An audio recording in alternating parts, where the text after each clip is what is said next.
In the forests below the Arctic Circle in northern Sweden, these soldiers are putting their winter warfare skills to the test. In areas where temperatures can sink well below zero and thick snow covers the ground, their jobs become far more difficult. The cold climate is always tough, and it puts demands that you take the right measures so that you don't get frostbite. It's harder to get water, you have to melt snow in order to get water, and everything takes longer. Hundreds of soldiers are honing their ability to fight in the far north in the annual Winter Sun exercise, learning to survive in the cold, build hideouts and cover their tracks.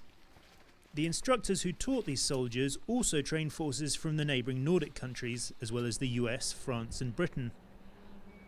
But everyone must learn to master the basics in order to operate in this climate.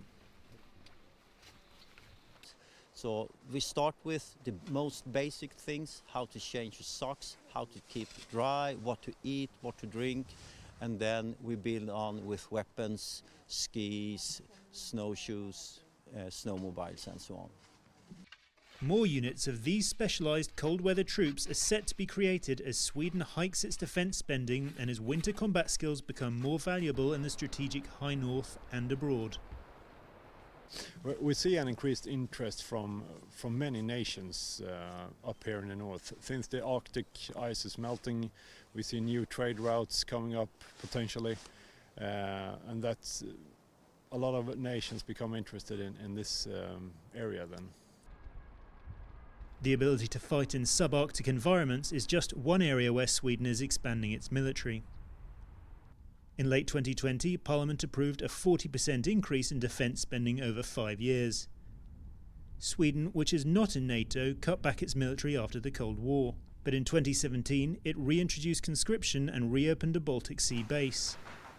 For the Defence Minister, recent developments in Europe contributed to the need for the boost in defence.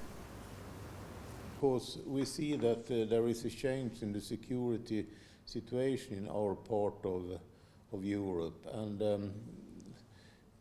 we have Russian aggression against Georgia 2008, we have the annexation of Crimea 2014, we have ongoing conflict in Ukraine, we have a very specific situation in Belarus.